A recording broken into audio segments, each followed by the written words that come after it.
सोचिए एक 6 साल का बच्चा सुबह उठता है, हाथ में मोबाइल लेता है और शाम तक कार्टून्स, यूट्यूब शॉर्ट, रील्स और वीडियो गेम्स में डूबा रहता है।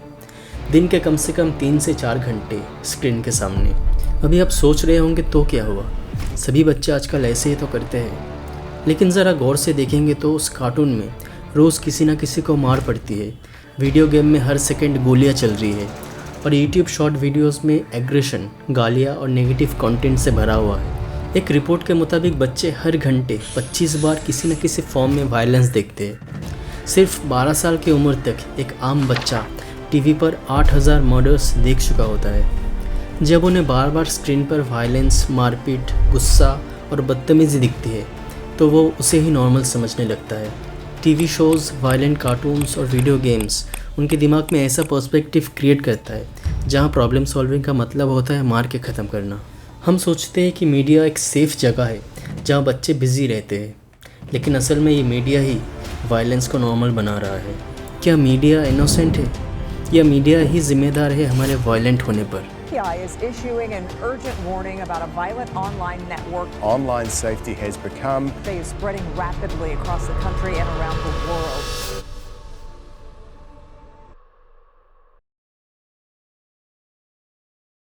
एक समय था जब टीवी पर सिर्फ दूरदर्शन आता था। 1 या 2 शोज होते थे, वो भी फिक्स टाइम पर। मोगली, चित्रहर या संडे का महाभारत घर के सभी लोग एक ही टीवी पर बैठकर देखते थे। बचपन में मीडिया का एक्सपोजर बहुत ही लिमिटेड और कंट्रोल में था, लेकिन आज हर घर में एक नहीं 2-2 स्क्रीन्स है। हर बच्चे के हाथ में स्मार्टफोन है और टीवी, यूट्यूब, इंस्टाग्राम, नेटफ्लिक्स सब कुछ 24/7 उनके लिए अवेलेबल है। यूनेस्को की रिपोर्ट में इंडिया में 5 से 14 साल के बच्चे रोज़ाना लगभग 6 से 8 घंटे स्क्रीन देखते हैं, मतलब एक दिन में आधा टाइम स्क्रीन के साथ। इसके पीछे सबसे बड़ा फैक्टर है मोबाइल रेवोल्यूशन। और जब से जियो ने सस्ता डेटा लॉन्च किया, इंटरनेट हर गांव, हर गली, हर घर तक पहुंच गया।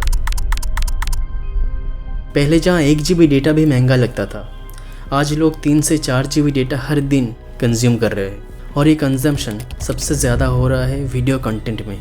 एक टाइम था जब पेरेंट्स बच्चों को कहानियाँ सुनाया करते थे। आज कहानियाँ यूट्यूब शॉर्ट्स के फॉर्म में आती है, वो भी 30 सेकंड में, बिना कॉन्टेक्स्ट के, बिना वैल्यूज़ के। एक 7 साल का बच्चा भी अब यूट्यूब एल्गोरिदम समझने लगे हैं। एक समय था जब बच्चे घर के बाहर जाकर खेलते थे, अब वो वर्चुअल वर्ल्ड में लेवल अनलॉक करते हैं। पहले जो दोस्ती फेस टू फेस होती थी, अब वो चैट बॉक्स में इमोजी के साथ होती है। आज जब हम मीडिया वायलेंस की बात करते हैं तो सिर्फ खून, बंदूक या मारधाड़ से नहीं होती।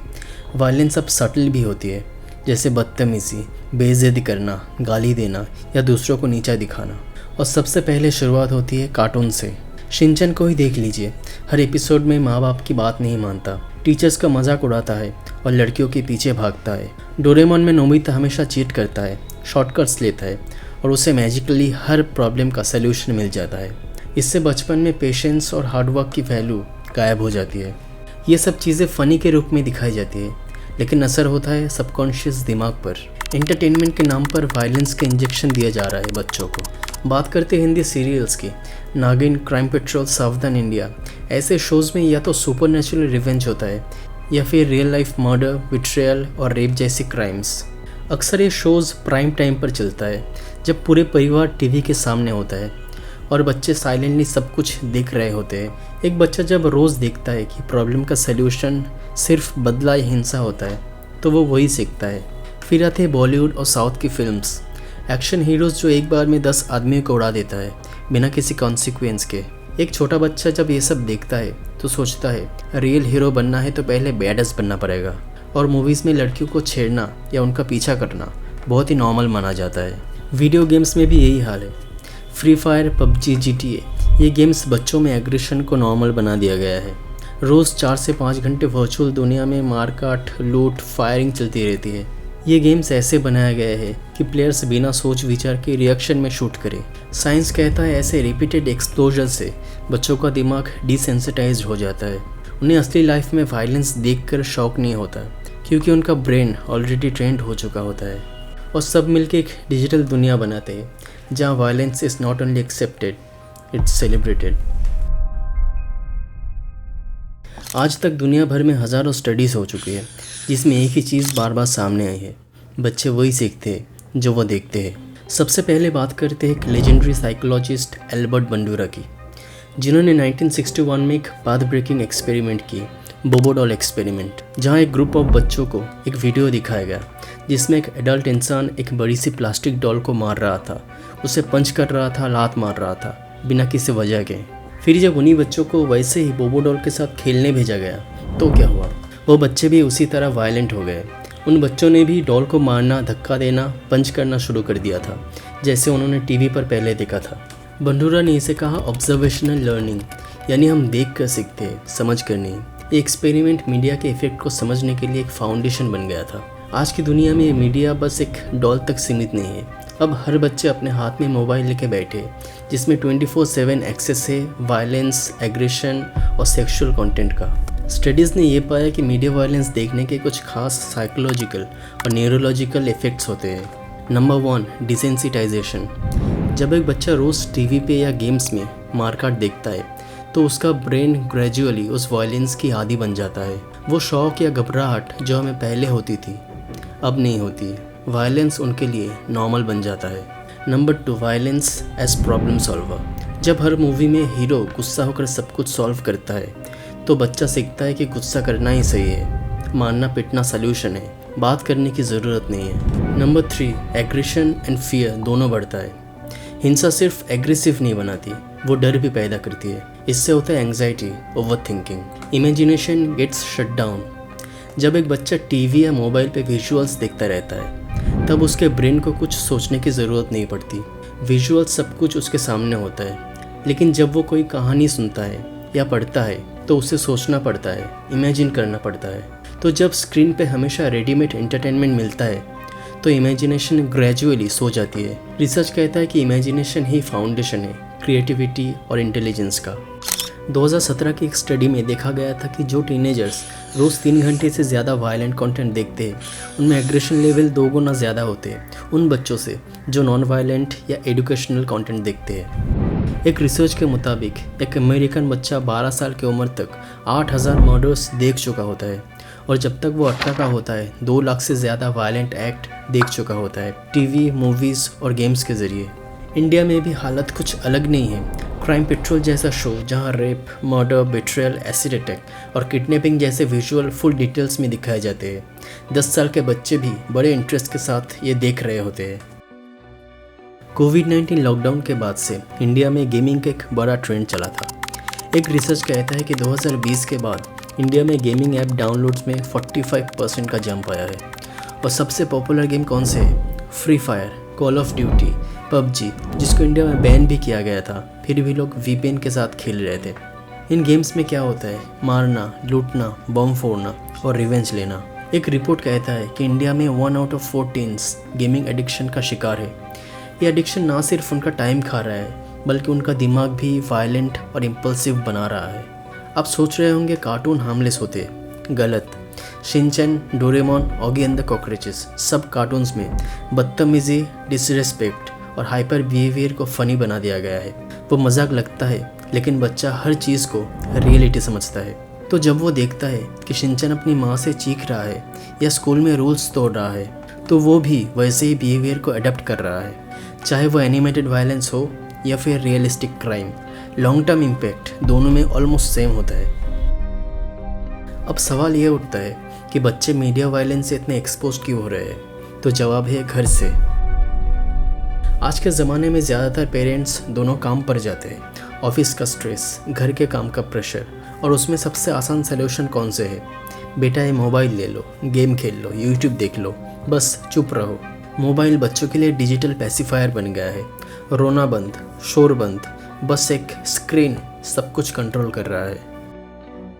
हमारे देश में एक टिपिकल डायलॉग है, जो देखना है देखो, बस मुझे तंग मत करो, मोबाइल ले जाओ और शांत रहो। जब स्क्रीन हर सवाल का जवाब देने लगती है तो बच्चा अपने माँ बाप से कम बात करते हैं, लेकिन कार्टून कैरेक्टर्स, गेम्स और यूट्यूब व्लॉगर्स से ज़्यादा कनेक्ट करता है। और इस रीज़न से वो कोई भी प्रॉब्लम अपने पेरेंट्स के साथ शेयर नहीं करता। जब एक छोटा बच्चा रोज़ वायलेंस देखते है, चाहे कार्टून्स हो या सीरियल्स, तो उसका असर उसके बचपन तक सीमित नहीं रहता। यह असर उसके एडल्ट होने के बाद भी दिखाई देता है। रेगुलर वायलेंस देखते देखते बच्चे का दिमाग उसे नॉर्मल समझने लगता है। उसके अंदर रिमोर्स या गिल्ट जैसे जज्बात धीरे धीरे कम हो जाते हैं। एनसीईआरटी के 2022 के सर्वे के मुताबिक 36% स्टूडेंट्स ने स्कूल फाइट विटनेस की है या उनमें शामिल रहे हैं।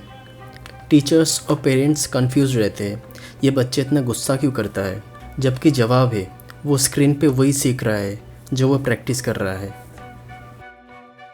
मीडिया वायलेंस का डायरेक्ट लिंक है मेंटल हेल्थ से भी। एंग्जाइटी, नींद ना आना, फोकस ना कर पाना, गुस्सा, ये सब कॉमन हो चुका है। हर दूसरा टीनेजर कंप्लेन करता है, नींद नहीं आती, मन नहीं लगता, सब बेकार लगता है। ये सिर्फ हार्मोनल चेंज नहीं है, ये ज़्यादा स्क्रीन देखने का नतीजा है। इंडिया के जाने माने चाइल्ड साइकेट्रिस्ट डॉक्टर शिखर शेषाद्री कहते हैं, जो बच्चे मीडिया वायलेंस में ज़्यादा एक्सपोज होते हैं वो इमोशनली अनस्टेबल और सोशली विथड्रॉन बन जाते हैं। वो दूसरों से दूर रहने लगते हैं, अपने इमोशंस को कंट्रोल नहीं कर पाते और उनमें लॉन्ग टर्म लोनलीनेस डेवलप होती है।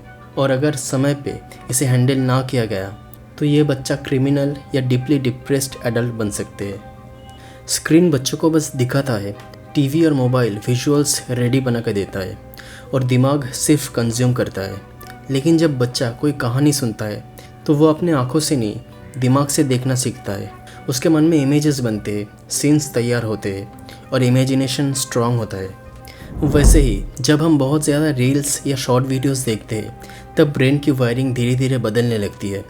प्रीफ्रंटल कॉर्टेक्स जो फोकस और सेल्फ कंट्रोल हैंडल करता है वो शॉर्ट और फास्ट कंटेंट के चक्कर में कम एक्टिव हो जाता है, इसलिए लंबी सोच और काम में दिक्कत होती है। रिवॉर्ड सिस्टम यानी स्ट्राइटम हमेशा छोटी छोटी डोपामिन की किक लेता है, जिससे दिमाग इंस्टेंट रिवॉर्ड चाहने लगता है और इससे पेशेंस कम हो जाता है। साथ ही डिफ़ॉल्ट मोड नेटवर्क जो इमेजिनेशन और क्रिएटिविटी का इंजन है, उसकी एक्टिविटी भी कम हो जाती है क्योंकि दिमाग को खुद के आइडियाज़ सोचने का टाइम नहीं मिलता। हिपोकैम्पस जो मेमोरीज और कहानी बनाता है उस पर भी असर पड़ता है और इससे नए आइडियाज़ कनेक्ट करना मुश्किल हो जाता है। इस वजह से रील्स हमारे दिमाग को डायरेक्टली डैमेज नहीं करता, लेकिन धीरे धीरे सुपरफिशियल सोच और इंस्टेंट ग्रेटिफिकेशन की आदत डलवा देता है, जिससे इमेजिनेशन और क्रिएटिविटी नेचुरली कम हो जाती है।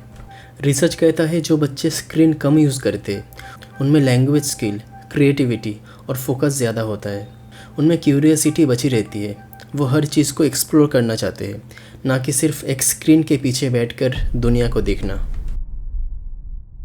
आज के डिजिटल टाइम में स्क्रीन से बचना मुश्किल है, लेकिन स्क्रीन के इम्पैक्ट से बचना मुमकिन है अगर पेरेंट्स चाहे तो कुछ प्रैक्टिकल और असरदार सॉल्यूशन के साथ। जैसे बेडरूम में स्क्रीन्स बिल्कुल ना रखें, डेली सिर्फ 1 से 2 घंटे तक ही स्क्रीन टाइम फिक्स करें, बच्चों को वायलेंट कंटेंट ना देखने दें और daily 30 minute reading, painting, music या स्पोर्ट्स में इन्वॉल्व रखें। बच्चा खुद एक्सप्लोर करेगा कि उसकी असली पसंद क्या है। अगर एक प्लांट को रोज़ थोड़ा जहर दिया जाए तो वो पहले धीरे धीरे मुरझाता है, फिर एक दिन बिना आवाज़ के मर जाता है।